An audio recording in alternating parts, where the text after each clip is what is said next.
Bismillah, Alhamdulillah, wassalatu wassalam ala Rasulillah.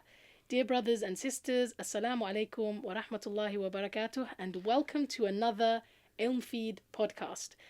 I'm your host, Fatima Barkatullah, and today I've got another excellent guest, and we've got some amazing topics that we're going to be talking about. I have with me today Talha. Talha is founder of Marital Arts, a Muslim women's organization that empowers women to have better and stronger family lives through having better and stronger marriages. Talha has also been a homeschooler, mashallah.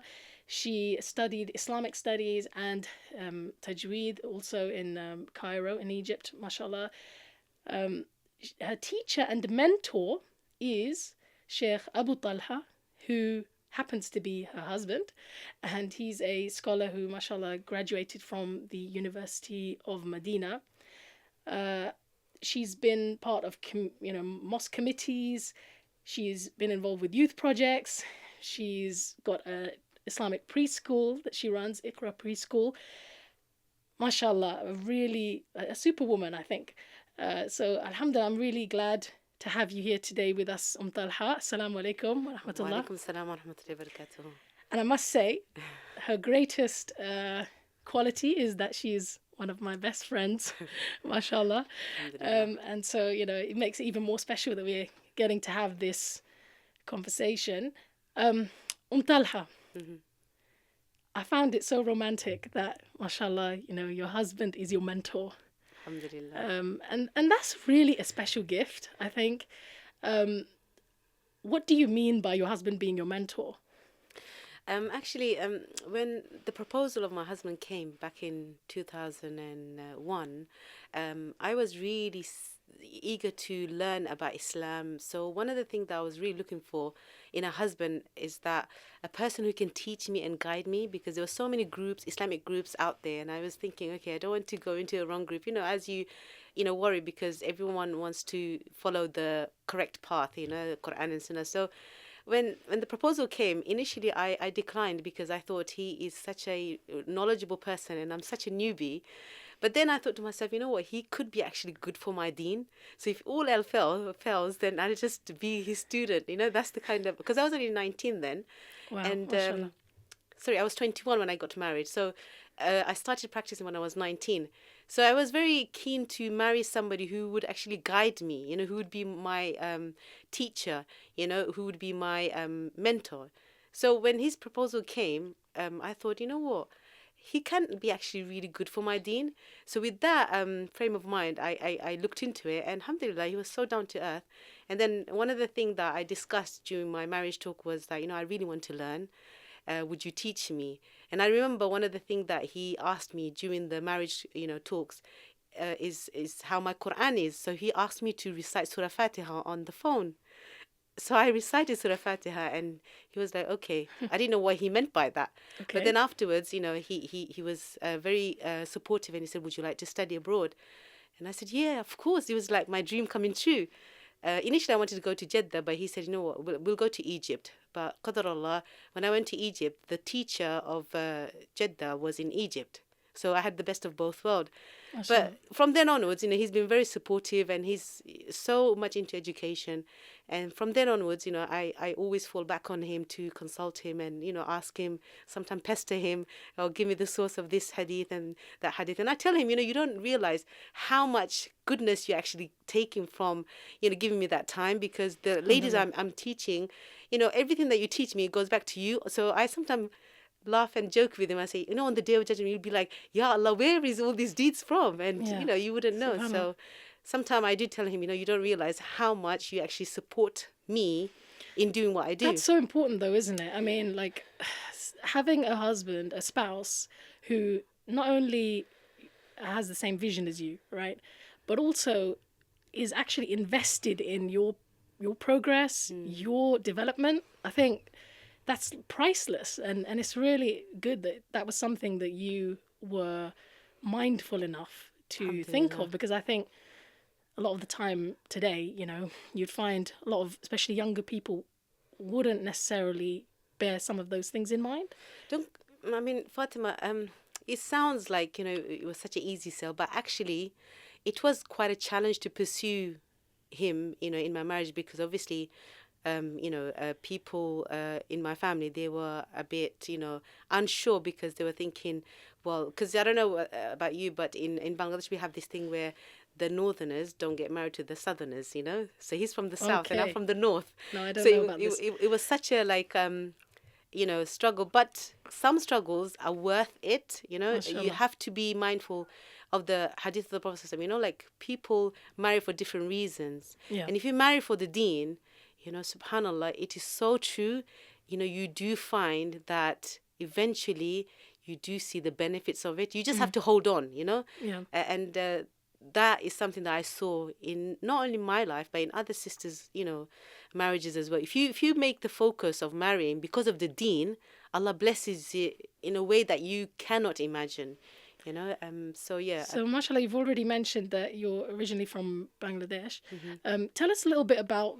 I know that you're very active in London, especially in East London. I mean, everybody knows you, mashallah, from what I can see.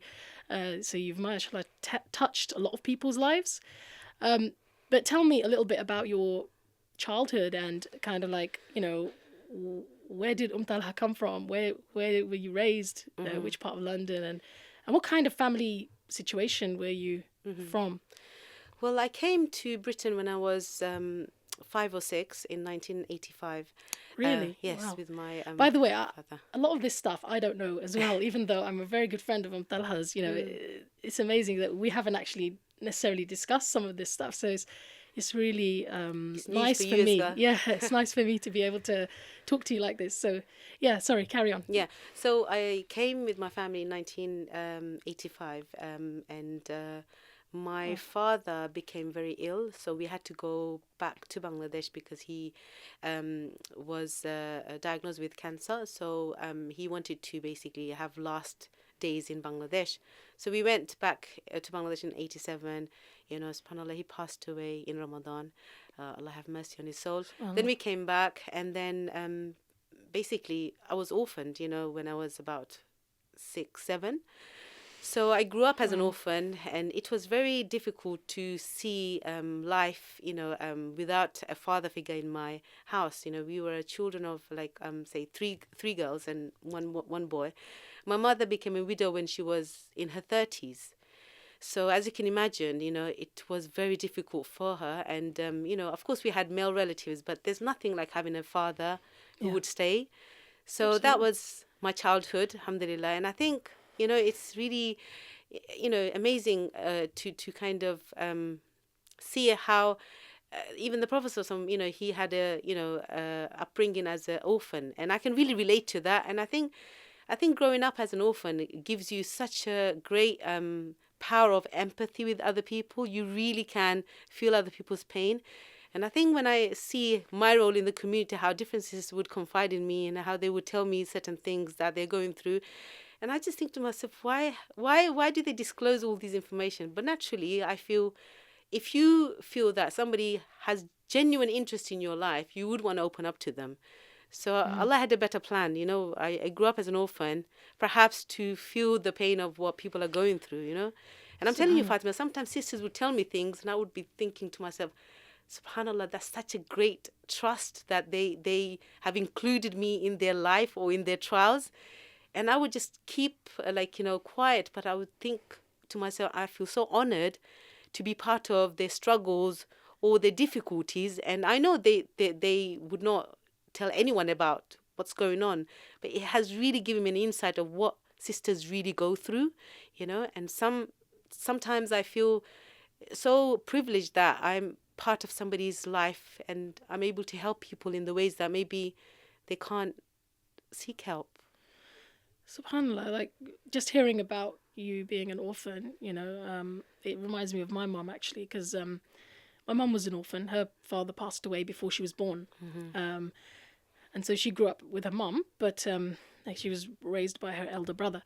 And one of the things that when she talks to me about her childhood, I really get is that you can't be spoiled as an orphan. No. You really can't be spoiled. And in fact, in a way, you start fulfilling the role of being at other people's service at quite a young age. Yeah. And I definitely can see, what you're saying about having empathy. I think my mum also became that kind of person, who people felt they can confide in and who just had this very human touch. And I see that in you, seeing the work that you've been doing over the years. And mashallah, you've got that kind of quality of being a mentor, of being somebody who really cares. And that's such an important quality, isn't it? Especially when we're talking about the delicate topic of marriage. So tell us, like, going from that experience, right, growing up as an orphan, and then moving to the UK, growing up here, was it in East London that you grew up? Yeah, East London is my place. Yeah. Alhamdulillah. I've been living in here for a long time, and when I started to learn about Islam, one of my good friends from primary school, she introduced me to a circle that was taking place from around the corner to here in Whitechapel. And that's a circle that really made me find myself, because I was continuously going to weekly halakha. And interestingly, I still attend the halakha. The only difference is I teach, before You're I was running learning. the halakha now. Yes, mashallah. alhamdulillah. Yeah. And it was through the halakha that my husband was introduced to me, So that halakha is So very it's special. full of barakah, mashallah. Full of barakah, I mean, I started attending in 1999, and the circle is still continuing till this day. And don't you think that halakas are so important? Like, So important. people don't realize the importance of doing something weekly on a regular basis. On a regular basis, but even weekly, because that's very regular. And just having that little space to go, refocus, rethink about Allah, because the dunya is just like all around you, constantly pulling you and away from Allah, constantly telling you other things are important.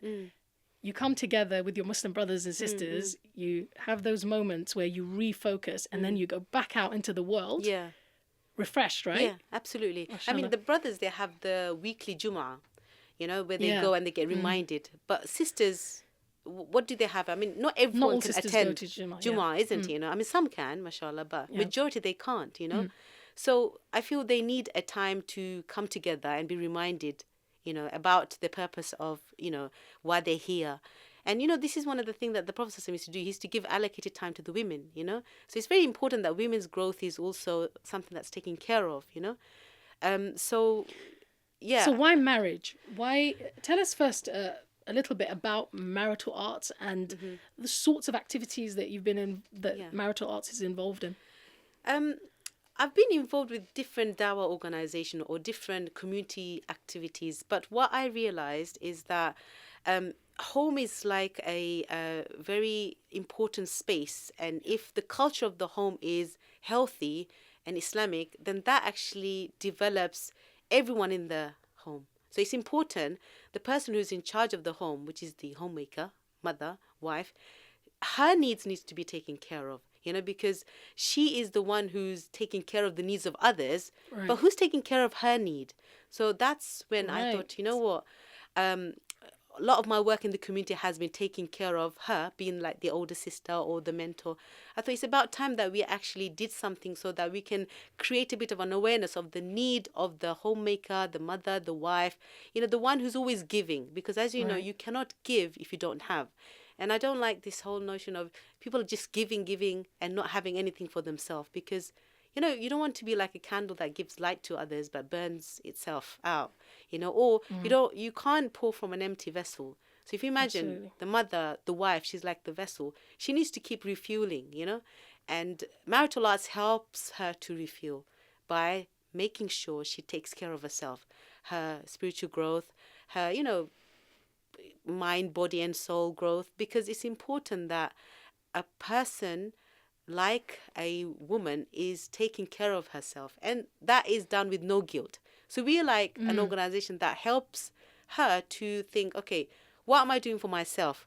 What is my passion? What is my time, And one of the ways that we encourage her to find her time is by attending the circle on a regular basis. So that's her time, that's her space, and that's her moment.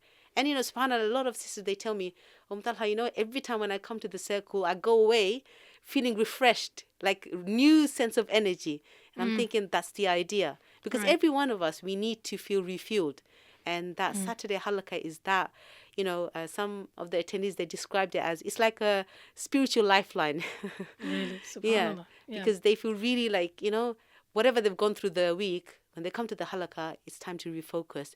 It's time to reconnect with their purpose of being here. Because being a parent and being married and being a parent is tough, right? Yes. That you do have ups and downs. Absolutely. And I think one of the things that people often underestimate is, when you see somebody who has a great marriage and it's very visible that they've got a great marriage, and sometimes people often assume that, okay, this person has had it lucky. They got lucky, they met this perfect person, and they just happened to click, and they're living happily ever after because they're lucky, right?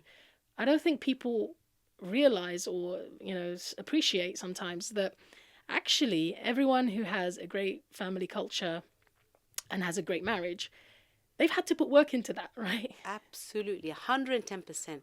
I always say in my marriage workshop and talks that having a healthy marriage is a bit like having a healthy weight, where you have to make sure you do the exercise, you have to eat well, and you have to be mindful of, how you're, leading a lifestyle. You have to have a healthy lifestyle choices. So similarly, a healthy marriage doesn't It's not just going to come out of the blue. not It's at all, gonna not at all.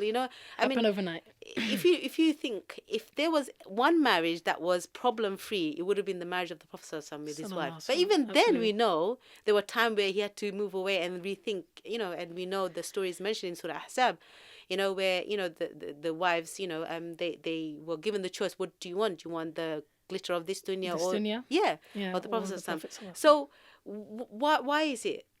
It's to show us that in relationship things are going to happen, but it's not the end of the world. There are ups and downs. Yeah, it's about how you manage it. And even in my marriage, I've had arguments, disagreements, but it's not the end of the world. It's how you manage it.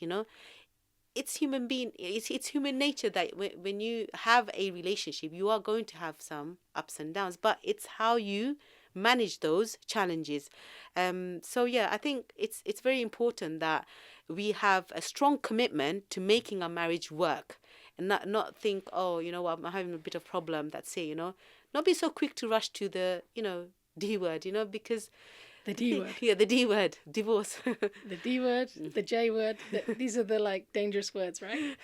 No, because I do find that nowadays, people feel that if there's some difficulties you're going through in a marriage, that's it. Divorce should be the last thing that comes to mind, not the first thing. So do you think that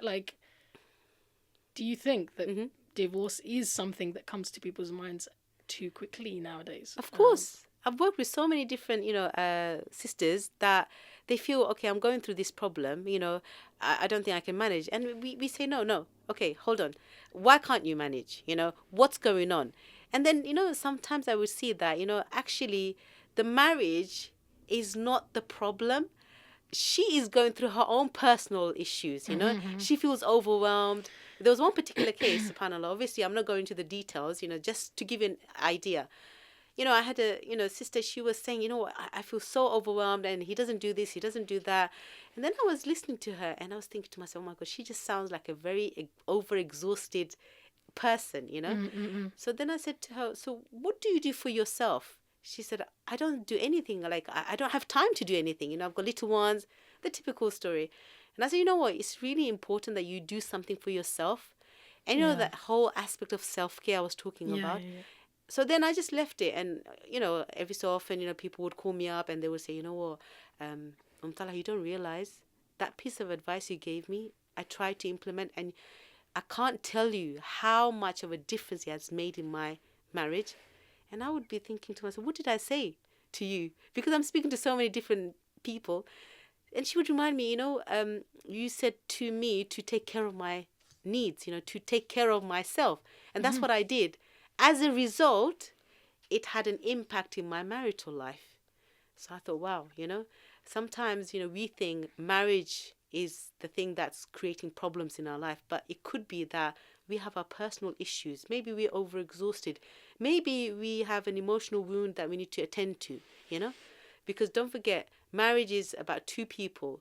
And if the one party is going through some difficulties, of course it's going to come into the marriage life or marital life. So it's very, very important that women take care of themselves before they think, okay, you know, my marriage is actually not working, you know. They need to look at, okay, what are the things that's actually contributing to the problems or issues? I'm not saying that, you know, there are genuine concerns with regards to marriage. I'm not saying that. What I'm saying is that sometimes if you're going through difficulties, try to analyze what is it that's creating the problem. And don't think divorce is the solution, you know. Just think before you rush to, or before you even think about, okay, this is not working. Ask yourself, why isn't it working? So I guess marital arts is about making people think deeply about their marital life, reassess or refocus. So I've noticed that you have an annual conference, right? You do Ramadan preparation seminars. You have a Dazzle and Dine event. Yes, we do. So that's definitely about self-care, right? Definitely. And a Hajj preparation workshop. And you have courses, and you have the regular halaqah that you mentioned. So what I really liked was 3 things that I noticed that marital arts likes to focus on. I wanted you to go into some of those. The first, I think you've already started talking about, and that is self-care. The second is relationships, and the third is parenting. So could you just go into like what do you mean by each of those? Definitely. Well, self-care is the most important aspect of what we do. We try to get women to think about who they are, what are they doing, and their general self, well-being, because it's very important that a woman is well within herself, her mind, body, and soul. Because if she's well within herself, whatever she does, whether it's work, family, parenting, that will have an impact. She will be conscious, parent when she's parenting. She'll be a present wife when she's actually dealing with her husband. So it's about her wellness, and it's like the whole airplane scenario. When they do the intro, when you enter an airplane, they say, if anything goes wrong, you put the oxygen mask on yourself first, before you attend to the kids, right? Whereas like a parent's instinct is kids, other people first, especially as mothers, we have that instinct. But if you were to do that in an airplane scenario, for example, you'd be dying or you'd be suffering, and then other people would also suffer in the end. So it's kind of like that. Absolutely. You've got to take care of your own basic needs. Absolutely. And nurturing first. Yeah. In order to be able to serve others, your family and better, right? Yeah, absolutely. Like, when Allah Azza wa Jal tells us in the Quran, in Surah Tahrim, the ayah that's usually mentioned in the family conferences and, marriage, talks, Qu anfusakum wa ahlikum nara. Interestingly, Allah Azza wa Jal mentions the self first, save yourself. Then your family. So I think it's very important that we prioritize our needs. Because if we are good within ourselves, then inshallah we have more good to give to our loved ones.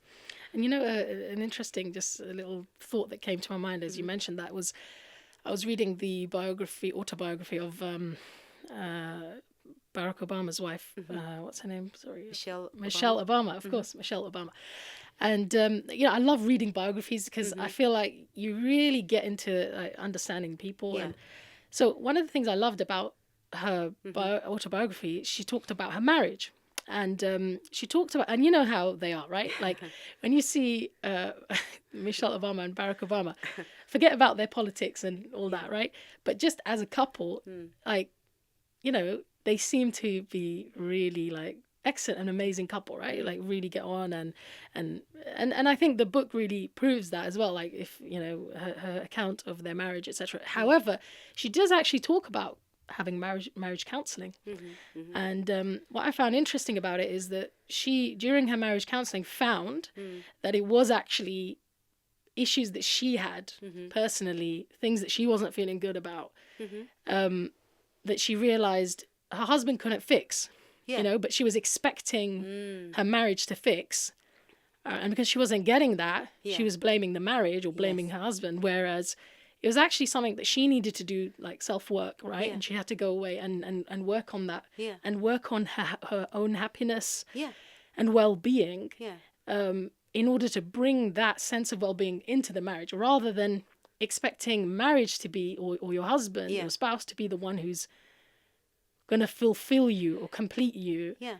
and blaming them when that doesn't happen, right? So Absolutely. I You found know, that quite insightful. this is something that I can really appreciate, because when I see sisters who are going through problems or some issues in their marriage, I would encourage them, look, you need to do things for yourself. You need to meet up with your, say, friends or people that you like to spend time with. Yeah. Because when you do that, you feel a sense of, fulfillment, and also Yeah. you feel a bit more happier. So when you feel like that, you will bring more to the marriage. And often they would think to themselves, well, I can't do that because I don't have no time. I said, no, you need to make time. Yeah. That is not, a luxury. That's a need, you Right. know. Often they will look at me as if like, Umm Talha, I really don't have time. No, I said, look, where is it that you can make the time, because sometimes we have it in our mind, we don't have time. But it's about making time for a need that you have. But very often, I don't know what it is, in our Muslim community, there is a sense of guilt, like if I do things for myself. And I tell them, no, don't feel guilty, because this is for you. When you feel fulfilled, when you feel like refreshed, then you have much more to give to your family. So look at it like this: it's an investment. It's not something that you are taking as a privilege. It's a need. So when they do that, it really does make a huge difference, and sometimes I think Their husband benefits, absolutely, their children benefit. like sisters tell me that, because when they come to the halakha, obviously they are having that tea time, because we have a tea break where we get the sisters to mingle and have a chai and a chat.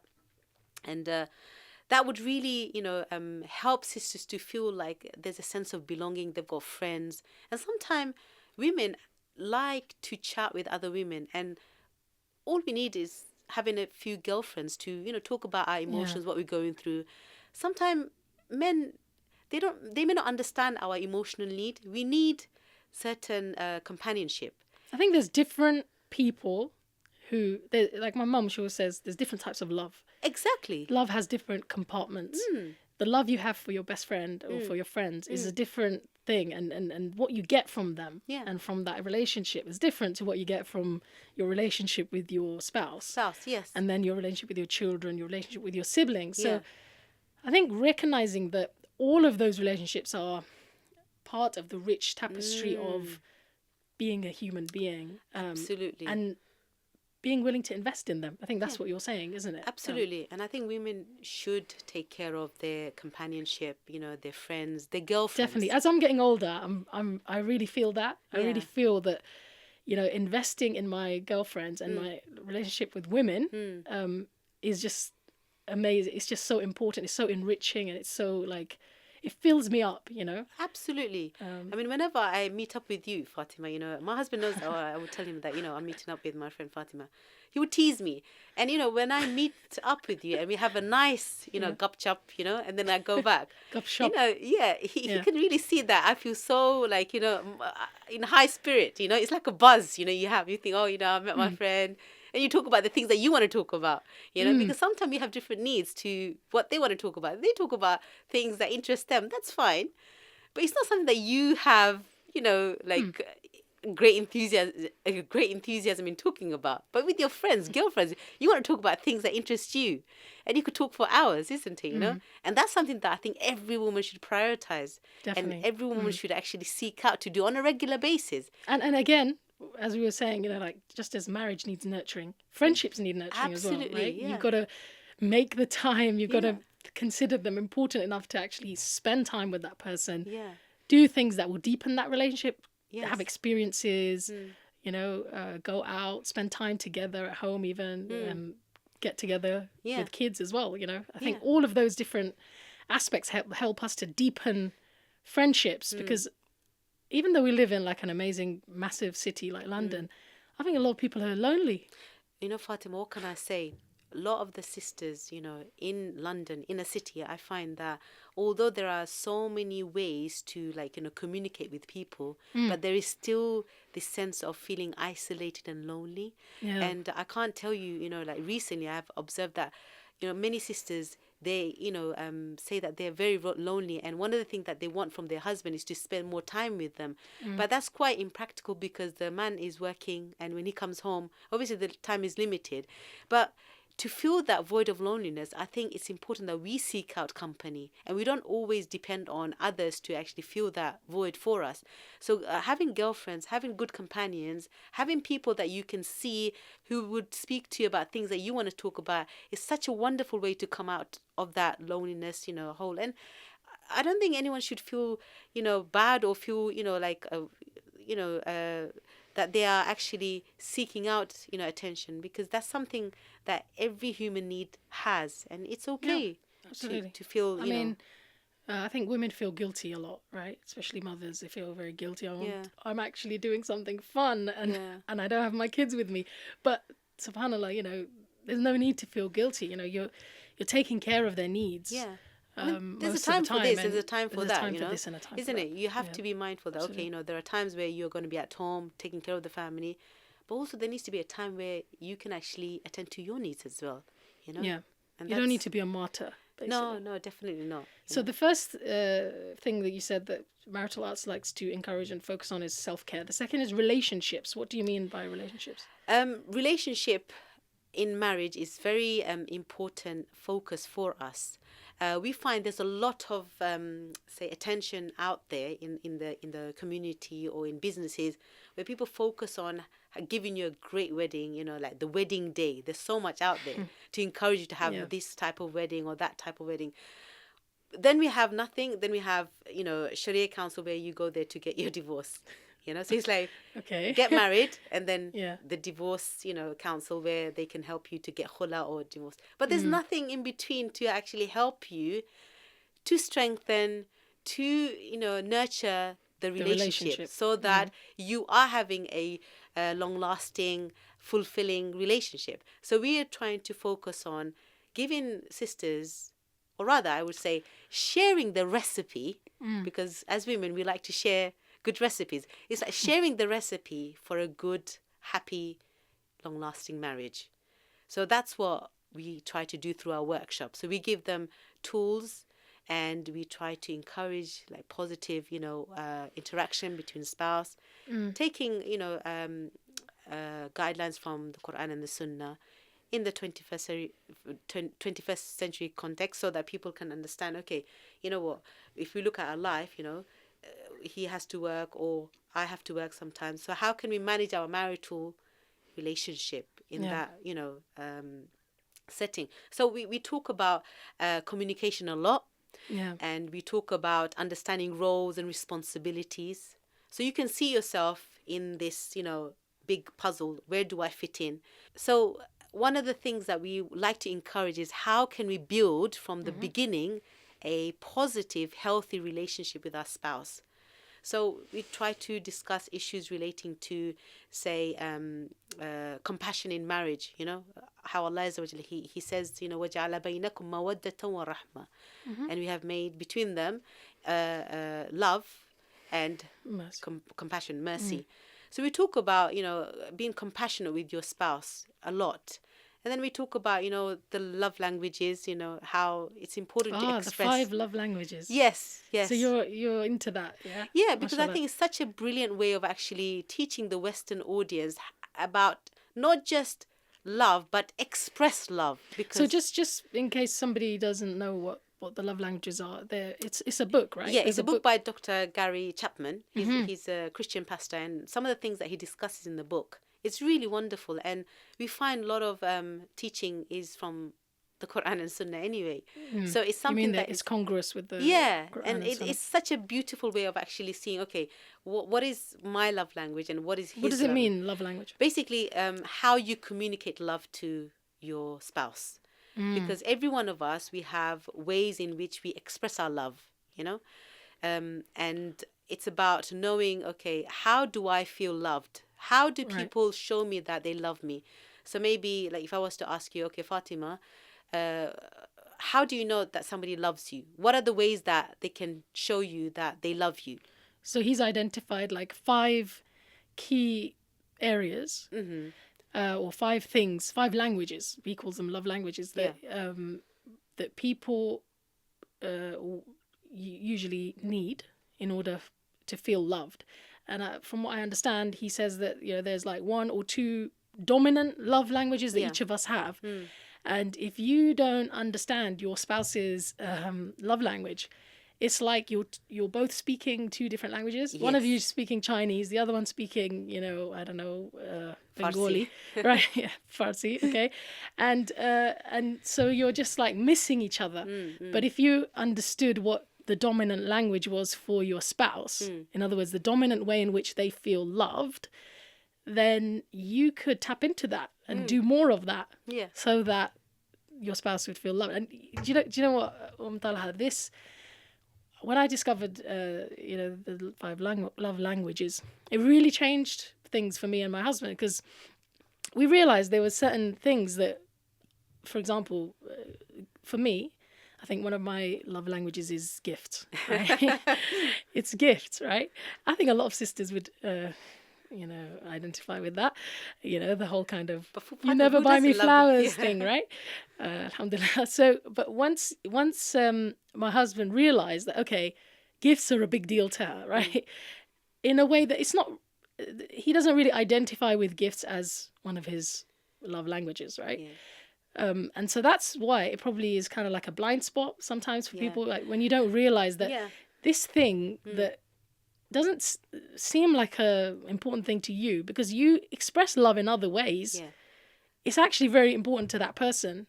So now that he's aware of that, he will go out of his way to buy gifts, and it doesn't have to be material things. It can be just like doing something that is like a gift, and that's from the Sunnah, because the Prophet ﷺ literally said, "Tahadu tahabbu," right? That you give gifts and you will love one another.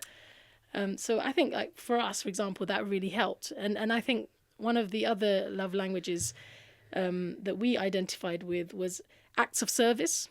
So I think one of my husband's love languages is acts of service. So just feeling like somebody's willing to make the tea for you and just go out of their way and do the things that you need done. That meant a lot to him. And so me knowing that meant, now I can actually do more of that. And so should we actually mention what the 5 love languages are? These are really brilliant, ways to actually, express love to your loved ones. Because sometimes... So the first is words of affirmation, right? So that's like actually saying, I love you, you look great. Or you make me feel so special. And do you know, between husband and wife, you don't have to be 100% honest. That's an area where you can, Talha, what are you encouraging people to do? No, we know, like, there are times where you can say things because the outcome would be a very good one. And that is... Oh, you mean like when you're dressed up and your husband says, you look lovely, like... And you don't. Of course we always look lovely, mashallah. But But you know what I mean. I know what you mean, Yeah. So, words of affirmation is such a brilliant way to express love for your loved ones. The second one is, spending quality time, being present. And when I say being present, is that nowadays people are with each other, but they're not present. They're on their phone. Right. They're on their phone. Yeah, that's not quality time. Undivided attention. Absolutely. And we know that from the Prophet ﷺ, when he used to speak to people, he used to turn the whole body. Like, I'm speaking to you, I'm present, I'm interested. And they used to feel like they were the most important person to him. Exactly. Right? Oh, with the words of affirmation, reminded me, you were mentioning earlier about how the Prophet ﷺ actually expressed that he loved Aisha, right? Like, publicly, he actually said it. So, subhanAllah, the fact that he was willing to verbalize that. And also, when he was asked, then who? Because one of the male companion asked the Prophet ﷺ, he said, Abuha, her next person is her father. Right. You could have said Abu Bakr Siddiq, but no, he tied it to her. Right. Subhanallah. So you can see how the Prophet ﷺ was very expressive. Of Also, his love, yeah. So you said the second one was undivided attention. quality time, spending quality yeah. time. Yeah. And the third is gifts. We already talked discussed about that. that. So it can be any gestures of giving, right? The fourth is acts of service. So like Khidmah. literally, khidmah. Right. Yeah. Mashallah, yeah. And I think, subhanallah, the secret to a happy marriage is to really invest your time in khidmah. Because when you serve others, you make others feel so special, and you almost make them feel as if, that they can't live without you. And that's what you want to do, is make them feel so dependent on you that they can't imagine a life without you, And I know it sounds a bit like cheesy. Khadija, yeah, exactly, when she passed away. Yeah, and it's little things, I would say. When your husband comes home, he's had a very busy, very tiring day. Attend to his needs. I know you've got your vent, but wait for a while. Attend to his needs. When he's eating, just be there for him, just to kind of, listen. And you'll see that after you've done that bit, he's all yours. He wants to listen to what you've got to say, Simple things. It's too difficult. And I know it's difficult, but it's not impossible. I want to tell him about my day. I know. But hold on. Don't forget, what I'm telling the sisters is not something that I'm just experimenting. I do it myself. Yeah. So if I see it's working for me, I think to myself, well, if it's working for me, I'm sure it can work for others. And when I share it with others, they say, oh, Umm Talha, it really does work. And that's the time if I want to say to him, what I've got, after feeding and, attending, and I say, oh, I need to go to a party. He's so willing to allow me and take care of the kids. So sometimes you have to know, like, how to, be with your spouse. Because we have moments where if you feel relaxed and happy and pleased, we're more likely to give in to the demands and requests, isn't it? It's just human nature. So the fifth love language is physical touch, right? So actually expressing love through connection physically. Physically, right? Yeah. And we know that, even with our friends, when we want to show them our love, sometimes we embrace them, we hug them, we kiss them, But between husband and wife, it's a special type of touch. And that intimate touch is so important. And this touch is something that, it's so it's a sacred thing, that you have to take care of and not underestimate. I mean, without going too much into details, there's a very beautiful hadith where, one of the companions was asking the Prophet, Ya Rasulullah, when we are intimate with our spouse, do we get reward for it? And the Prophet said, yes, because if you were to do it in a haram way, you will get punished. So they were astonished that we fulfill our needs and there's reward for it. Subhanallah. So when we look at it like this, it changes our perspective on things, and you think, okay, this is something that Allah has made halal between two strange people because of nikah, and we have to take care of it. Intimacy in marriage is something that we really highlight a lot, and we've had workshop where we talked about intimacy in marriage.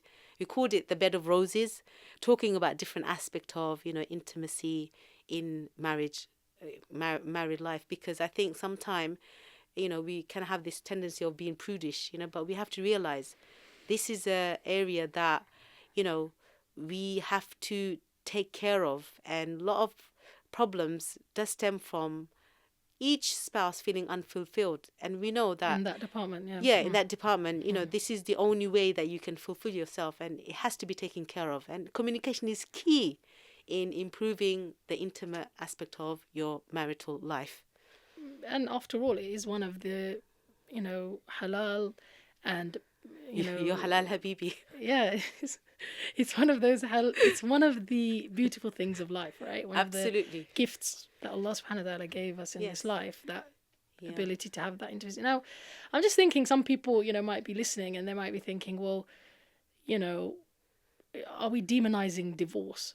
Is divorce being demonized here? Because at the end of the day, it is a permissible thing. It's not, and in some cases it might actually be necessity, and it might even be the better thing to do, right? Yeah. So I guess you would agree with me that, you know, nobody's denying that, you Yeah. know, and there are, you know, abusive situations Yeah. and situations where people need to get out. Yeah.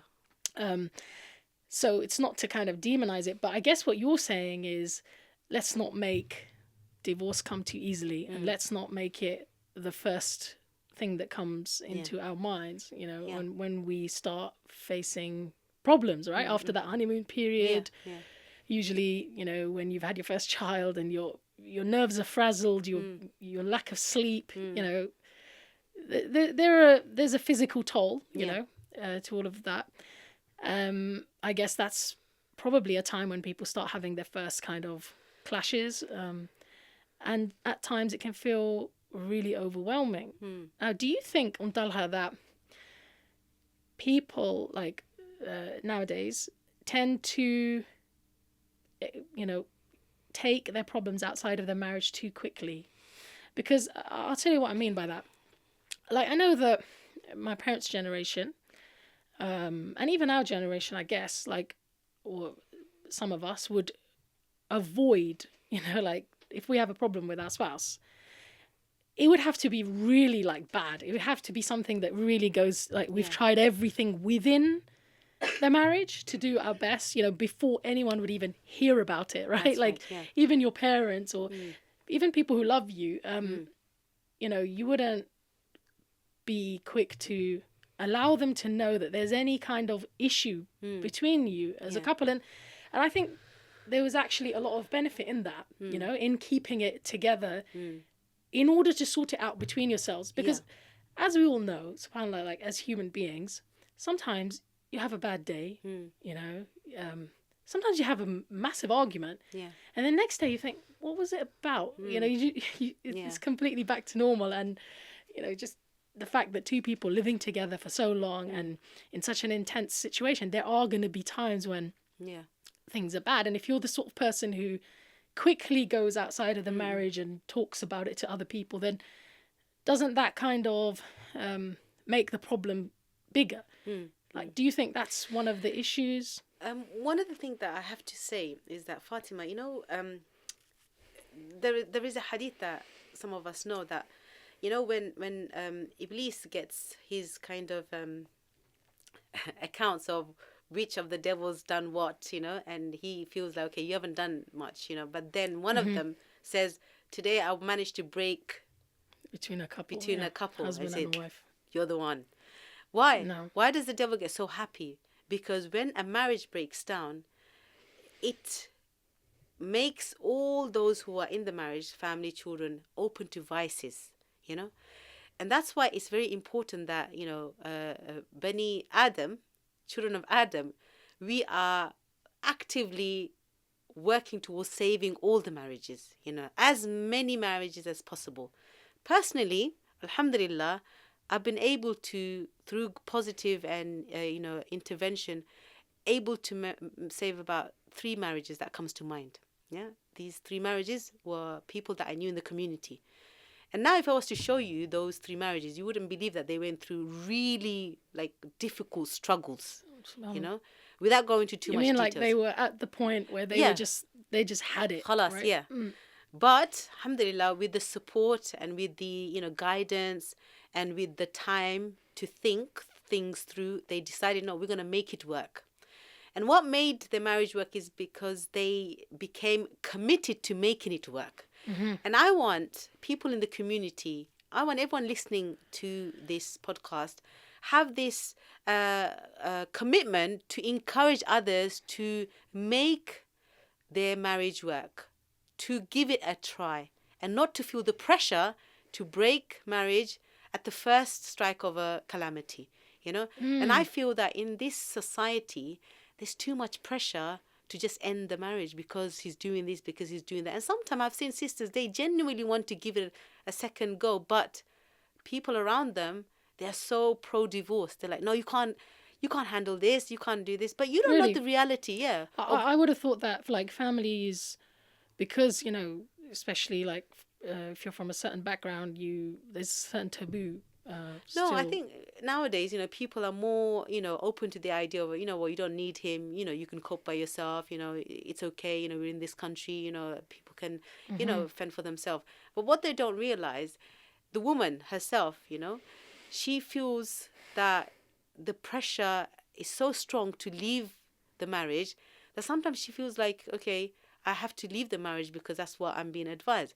But I want people to look at marriage like a project where they're trying to save so that it can have a better impact in the wider society. Right, What do I mean because by this? you can't have a good community is made of families, right? Exactly. And families cannot be strong if marriages aren't strong. Yes. So, Yes. I I don't think want a society where, divorce becomes normal and widespread and, common. Because then what would happen? People would lose the kind of sanctity of, the importance of being in a marriage, And a healthy society is one where families are strong.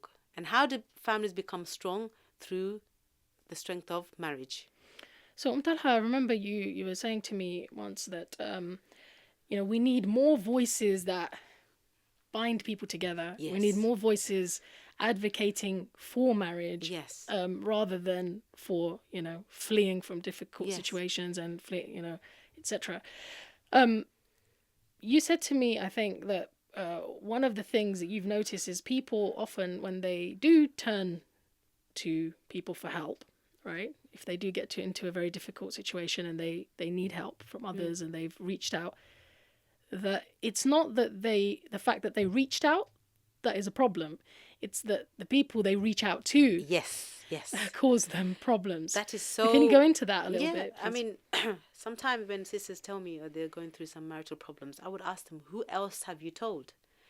And they would say, well, I'm thinking of telling so and so. And I would say, look, be mindful of who you are sharing this piece of information, because you want to share it with somebody who has your best interest at heart, SubhanAllah, right. And that's very important, because if you look at our health, we would not just tell anyone. We would go and tell a person who's qualified to deal with our health and diagnosis, isn't it? And who cares? And who cares, yeah?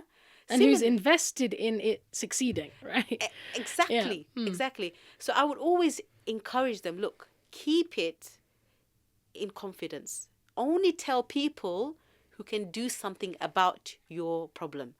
And I would say to them, look, if your family members, certain family members, they don't need to know, don't tell them. Yeah. Because you don't want it to be like a news round where everyone hears it, Yeah. but they don't do anything about it. A tabloid, exactly. Sometimes they will look at me in a strange way. But then I would explain to them, look, at the end of the day, he's still your husband and you don't know where it's going to go. Maybe you will stay with him. And if you want to stay with him, you don't want other people to view him in a negative way, because he is still, after all, your children's father. Yeah? And you may have moved on with the relationship, but they still have certain biases against him. They're still thinking, okay, he did this, he did that. Basically, there's some things that you might say that can't be undone, or can't be unsaid. Yeah. And you don't want other people to remind you of that.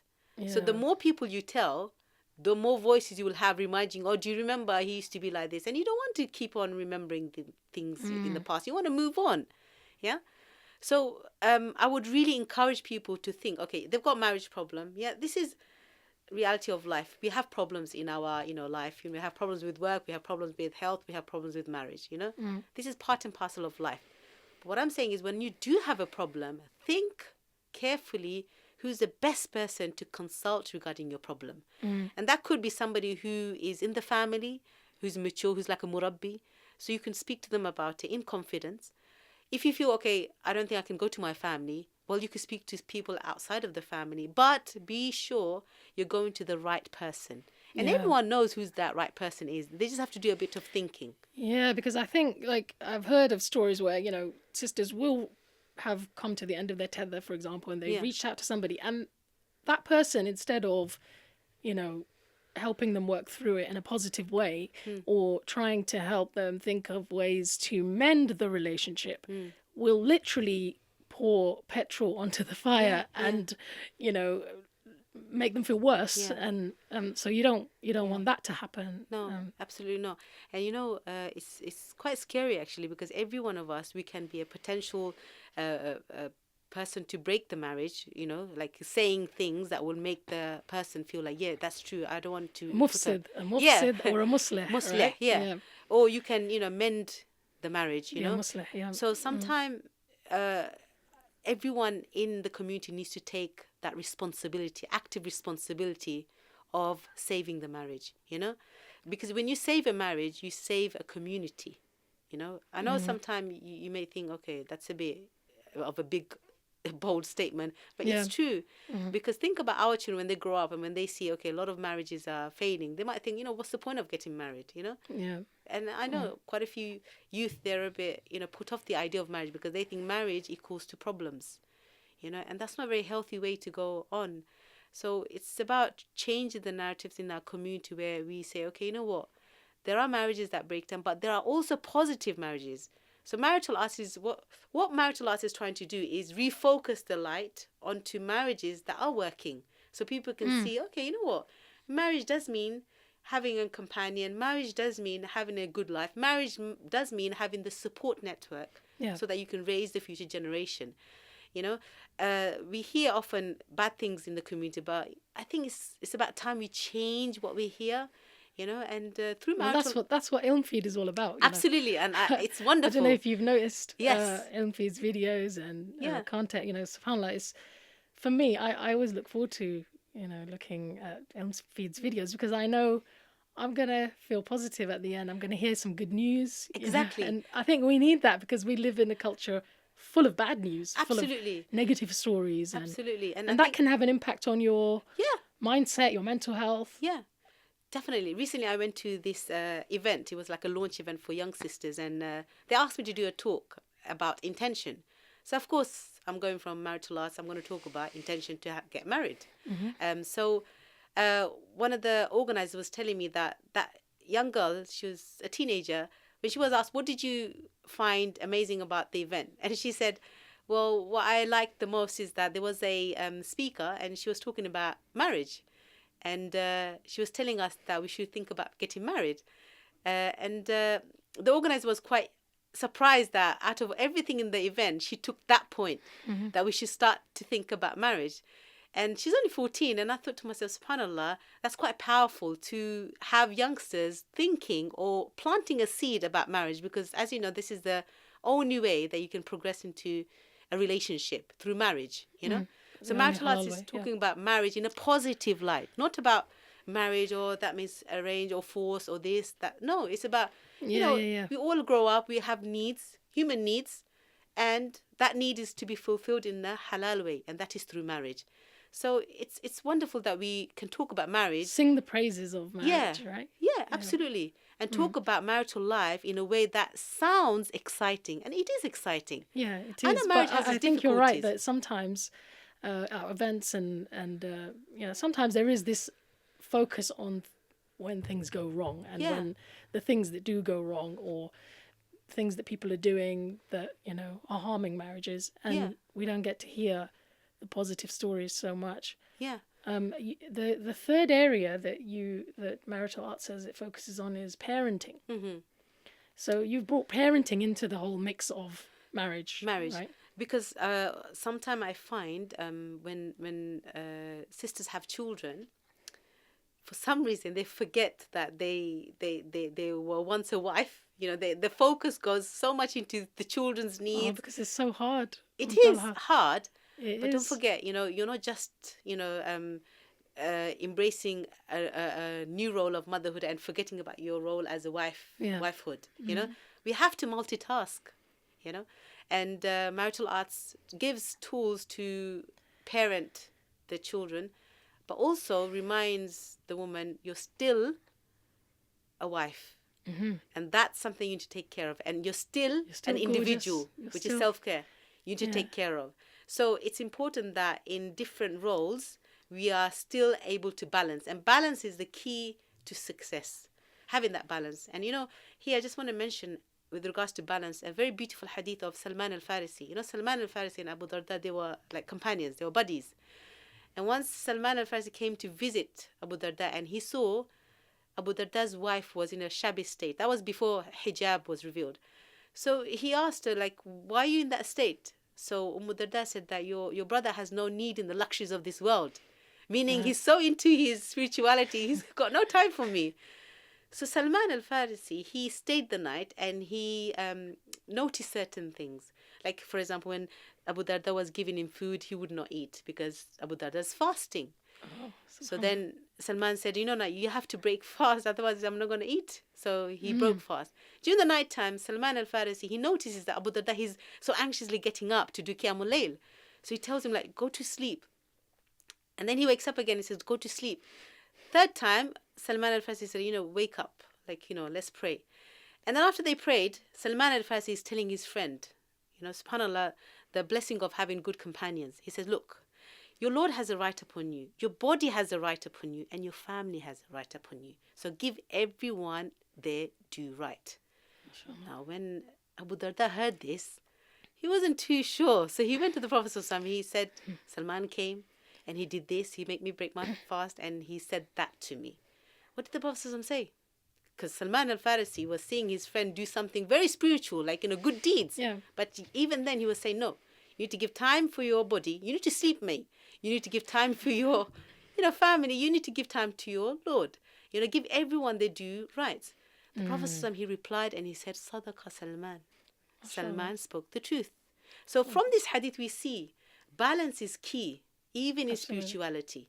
Sa'atan wa sa'a. Time for this, time for that.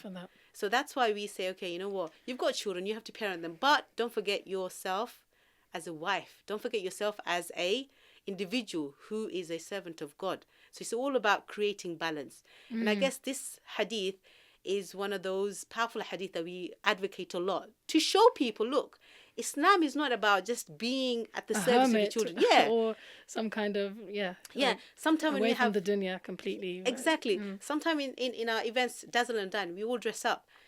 And it's about displaying, look, there are times where we need to take care of our looks. Allah is beautiful. He loves beauty. So, in our, glad rags attire, we would be giving talks and they would look at us. And our guests would say, Talha, like, you dress up, I say, yeah, Sa'atan wa sa'a. Time for this and time for that. Yeah. And I think sometimes the practicing community, we feel like we always have to be in black and, looking serious. No, there is life to be lived. So live it. And that's the middle path, Absolutely. So I think that's really important for our younger people as well. Like, I realized that with my daughter, for example, that she loves to see me dressed up. She loves going to parties and I'm going to find, and I have been finding, halal ways for us to do that. And it's important. And making the time for that. Yeah. Putting the effort in and being able to be glamorous, being able to be women, right? Be ourselves. Like embracing our femininity. And that's something I feel we don't do enough of, Yeah, because I think then when our daughters see us, then they realize, Mama, she's dressed like this and she does this because this is what Allah subhanahu wa ta'ala asked her to do in public. But then, we have our life, we have the other side of life as well. It's not too one-sided, right? No, we have different dimensions to our self and being, isn't it?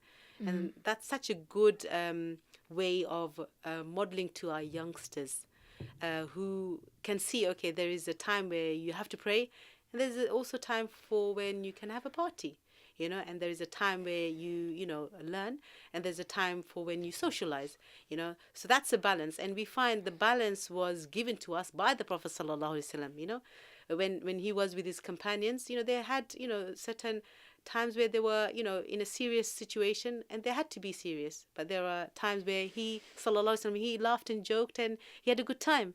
And that's the best way of actually teaching people how to be, modeling positive behavior. MashaAllah. Umm Talha, really talking to you about all of these things, it makes me realize that we need more people like you in the community, because those positive voices, those people who are willing to engage with people, but to help them find solutions. But, I think in the past generation, that was a common thing, you know. Like, I don't want to like make you feel bad or anything, but you know, like the auntie, right? I'm not saying you're an auntie, but you know, like the aunties that we used to have, you know, who actually cared, who actually, not that they were nosy, but they kind of were available. Concerned. They were concerned, right? So, like, for example, I got married through an auntie, right? So it's a lady who actually was a friend of my mum and happened to be a friend of my husband's mum, and you know, she wanted to bring us together. So that kind of role in society, you know, even with the Prophet sallallahu alaihi wasallam, there was Nafisa who Khadija confided in, and then she brought the proposal or the suggestion to the Prophet sallallahu alaihi wasallam. That kind of figure, the person who, and I think women have traditionally played that role, you know, had that role of actually being a kind of a matriarch, a figure in society where who has wisdom, you know, who has who's willing to be a musliha. Musliha meaning somebody who's willing to mend and bring people together, help fix the situation. And I found that my mom, naturally being the wife of a scholar, you kind of start fulfilling that role, you know, of being somebody like a connector in the community. So Talha, do you have any kind of final message or any kind of lasting word that you'd like to give to our listeners and viewers? I would like to say that if there's one thing that I would like people to take away from today's podcast is that become a marriage mender. Everyone will face some interaction with a marriage problem sometime in their life, you know, directly or indirectly. So be the voice who tries to mend the marriage, you know, even if the marriage is not being mended, but at least you've done your bit to become the one who... The muslih, yeah. So be the marriage mender, not the marriage breaker. I really hope that, you know, our listeners and our viewers, I hope that you've really benefited from that conversation with Talha. Jazakillah khairan, Talha. I really appreciate you coming and sharing all of that with us. The 5 love languages, really important, you know, for us to bear in mind. And I wish you, you know, the best of luck with your work. And du'as, and may Allah subhanahu wa ta'ala make your work successful. May Allah subhanahu wa ta'ala strengthen our marriages and the marriages of the next generation, and through that strengthen our families and communities. Jazakumullah khairan, brothers and sisters. We've come to the end of another IlmFeed podcast. Please do subscribe, you know, on iTunes and also on YouTube, and share this podcast with other people. I'm sure there are people you know who could benefit from this podcast. I'm your host, Fatima Barkatullah, and I will leave you now. Subhanakallahumma wa bihamdik, ashhadu an la ilaha illa anta, astaghfiruka wa atubu ilayk. Wassalamu alaikum wa rahmatullahi wa barakatuh.